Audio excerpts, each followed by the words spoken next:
అయ్యా చంద్రబాబు నాయుడు గారు, దేవుడితో పెట్టుకోకు, శ్రీ వెంకటేశ్వర స్వామితో అసలు పెట్టుకోకు అనేసి అనేక మంది మేధావులు వైసీపీ నాయకులు పదే పదే చెప్పినా కానీ ఆహా నేను దేవుడితోనే పెట్టుకుంటా, మత రాజకీయాలే చేస్తా అని చెప్పేసి వేలు పెట్టాడు. తిరిగి తిరిగి ఆయన మెడకే చుట్టుకుంటున్నాయి. ఆయన మెడకే చుట్టుకోవడం కాకుండా ఆ ఇంట్లో ఉన్నటువంటి మెంబర్స్ అందరిని కూడా దేవుడు వెంటాడుతున్నాడు. వాళ్ళ సొంత హెరిటేజ్ సంస్థను కూడా దేవుడు వెంటాడుతున్నాడు. మళ్ళీ ఈరోజు పెద్ద బాంబ్ బ్లాస్ట్ అయింది. అంటే బాంబ్ బ్లాస్ట్ అయిందంటే కాదులే, ఆయన మహారాష్ట్ర డిప్యూటీ చీఫ్ మినిస్టర్ దివంగత అజిత్ పవార్ విమాన ప్రమాదం మీద ఆయన మేనలుడు ఎమ్మెల్యే అయినటువంటి రోహిత్ పవార్ కొన్ని సంచలన వ్యాఖ్యలు చేశాడు. ఆయన ఆ ప్రమాదం జరగడానికి కూడా హెరిటేజ్ సంస్థకి, అదేవిధంగా తెలుగుదేశం పార్టీకి లింక్ పెట్టి మరీ మాట్లాడాడు.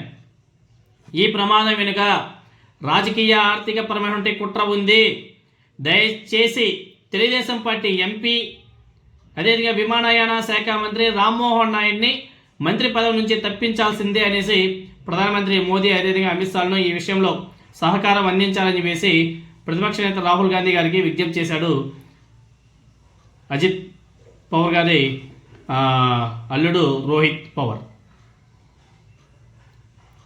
అజిత్ పవార్ విమాన ప్రమాదం మీద ఆయన మేనల్లుడు రోహిత్ పవార్ ఢిల్లీలో కొన్ని సంచలన ఆరోపణలు చేశాడు. ఆయన నివాసంలో నిర్వహించినటువంటి మీడియా సమావేశంలో మాట్లాడుతూ అజిత్ పవార్ విమాన ప్రమాదం వెనుక ఉన్నవారు ఎవరో తేలాలంటే వెంటనే పౌర విమానయాన శాఖ మంత్రి అదేవిధంగా తెలుగుదేశం పార్టీ ఎంపీ రామ్మోహన్ నాయుడుతో రాజీనామా చేయించాలని చెప్పేసి ఆయన డిమాండ్ చేస్తున్నాడు. ఎందుకో కూడా ఆయన చాలా క్లారిటీగా కొన్ని ఎగ్జాంపుల్స్ కూడా చెప్పాడు, కొన్ని ఎవిడెన్స్తో కూడా ఆయన మాట్లాడడం జరిగింది. ప్రమాదానికి కారణమైనట్లు ఆరోపణలు ఎదుర్కొంటున్నటువంటి విఎస్ఆర్ కంపెనీ వెనుక డీజీసీలోనే ఉన్నతాధికారుల హస్తం ఉంది. కేంద్ర పౌర విమానయాన శాఖ మంత్రి రామ్మోహన్ నాయుడికి తెలుగుదేశం పార్టీకి విఎస్ఆర్ కంపెనీతో సన్నిహిత సంబంధాలు కూడా ఉన్నాయి. అదేవిధంగా ఈ విఎస్ఆర్ కంపెనీతో హెరిటేజ్ సంస్థ కూడా మంచి సత్సంబాలు కూడా ఉన్నాయి. దర్యాప్తు నివేదిక రాకముందే ఆ కంపెనీకి క్లీన్ చిట్ ఇవ్వడం ఎందుకనేసి ఆయన ప్రశ్నిస్తున్నాడు. మంత్రి పదవిలో రామ్మోహన్ నాయుడు కొనసాగితే దర్యాప్తు నిష్పాక్షికంగా సాగదు, వెంటనే ఆయన పదవి నుంచే తొలగించాలని చెప్పేసి డిమాండ్ చేస్తున్నాడు. అదేవిధంగా తెలుగుదేశం పార్టీ నుంచి రాజీనామా తీసుకోవాలని చెప్పేసి కూడా ఆయన కోరుతున్నాడు. అనేక ఆరోపణలు చేశాడు ఆయన, ఒకటి కాదు రెండు కాదు అనేక ఆరోపణలు. ప్రమాదంలో ఉన్నటువంటి విమానంలో అవసరానికి మించే ఇంధనం ఎందుకు నింపారు, విమానంలో అజిత్ పవార్ సీట్ వెనుక పెట్రోల్ క్యాన్లు ఎందుకు ఉంచారు, బ్లాక్ బాక్స్లోని సివిఆర్ పూర్తిగా తగలబడింది అని చెప్పేసి చెప్పడం అబద్ధం. అదేవిధంగా డీజీసీఏ విమానయాన మంత్రిత్వ శాఖ ద్వారా విచారణపై ఒత్తిడి కూడా ఉంది, శ్వేతా సింగ్ దర్యాప్తును తప్పుదోవ పట్టిస్తున్నారు అనేసి అనేక ఆరోపణలు చేశాడు రోహిత్ పవార్ గారు. అదేవిధంగా ఏదైతే విఎస్ఆర్ కంపెనీ ఉందో, విఎస్ఆర్ కంపెనీకి హెరిటేజ్ సంస్థతో ఆర్థిక లావాదేవీలు కూడా ఉన్నాయంట. ఆ కమర్షియల్ లింకులే విఎస్ఆర్ కంపెనీకి రక్షణ కల్పిస్తుందేమో అనేసి ఆయన అనుమానం కూడా వ్యక్తం చేస్తున్నాడు. తెలుగుదేశం పార్టీ ముఖ్య నేతలు అదేవిధంగా ఏపీ ముఖ్యమంత్రి కుటుంబానికి సంబంధించిన వ్యక్తులతో సంబంధాలు కూడా ఉన్నాయా అనేసి ఆయన ప్రశ్నిస్తున్నాడు. ఎందుకంటే 160 కోట్లతో ఏపీ మంత్రి ప్రైవేట్ జెట్ కొనుగోలు చేశాడు. 160 కోట్లతో అది ఎలా సాధ్యమైంది, దీని మీద వివరణ ఇవ్వాలి అనేసి ఆయన డిమాండ్ చేస్తున్నాడు. 160 కోట్లతో విమానాల యాజమాన్యం ఫండింగ్ వివరాలు పూర్తిగా ప్రజలకు వెల్లడించాలని చెప్పేసి ఆయన డిమాండ్ చేస్తున్నాడు. అన్ని వ్యాలిడ్ పాయింట్సే. అంతేకాదు ఈ కేసులో నిజ నిజాలు వెలుగులోకి రావాలంటే ప్రధానమంత్రి నరేంద్ర మోదీ గారు, హోంమంత్రి అమిత్ షా జోక్యం చేసుకోవాలని చెప్పేసి కూడా రోహిత్ పవార్కు రిక్వెస్ట్ చేస్తున్నాడు.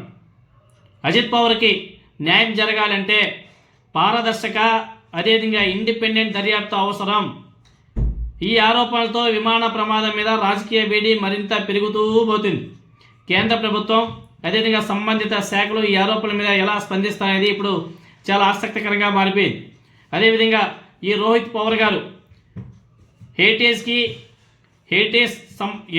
ఆ విఎస్ఆర్ కంపెనీకి రిలేషన్ ఏముంది అని చెప్పేసి పెద్ద డిస్ప్లేనే చేసి ఒకవైపు నారా బ్రాహ్మణి గారు, ఇంకొక వైపు నారా భువనేశ్వరి గారు, అదేవిధంగా విఎస్ఆర్ కంపెనీ ఓనర్, వీళ్ళ ముగ్గురికి కూడా ముడిపెట్టి మరీ మాట్లాడడం జరిగింది. వాళ్ళకి మధ్య ఏదో ఆర్థిక లావాదేవీలు కూడా కొనసాగుతున్నాయంట. వీటి మీద చాలా సీరియస్గా దర్యాప్తు చేయాల్సిన అవసరం కూడా ఉంది అని చెప్పేసి ఆయన డిమాండ్ చేస్తున్నాడు. ఒకసారి ఆయన మాటలోనే మీరందరూ ఒకసారి వినండి. देखो ये जो वीएसआर को हम क्यों बोल रहे हैं कि ये जो मंत्री है aviation minister of this country, why he should resign, the reason he VSR इस कंपनी को, जिस कंपनी ने वहां पे फाइनेंस किया, that is heritage fine lease, इसके अगर डायरेक्टर आप देखो तो टीडीपी जो पार्टी है, टीडीपी पार्टी के जो नेता है, जो प्रमुख है, जो आंध्र के मुख्यमंत्री है, उनसे कोई रिलेटेड आपको दिख रहा है? तो डेफिनेटली उनसे रिलेटेड वहां पे है। तो अगर आपके एक कौन से तो भी कंपनी ने अगर वीएसआर को वहां पे फंडिंग किया है, ऑफिशियली ये सब पेपर पे उसका रिस्ट्रक्चरिंग वहां पे लोन का वहां पे किया गया है, तो कैसे हम समझे कि आप यहाँ पे ट्रांसपेरेंट इंक्वायरी इन्वेस्टिगेशन अजीत दादा के केस में वहां पे करोगे? आपको अगर पैसा इंपॉर्टेंट है तो आप ऐसे ही कुछ चीजें करोगे जिसके कारण वीएसआर को वहां पे मदद होगी, ऐसे हम सबका कहना है।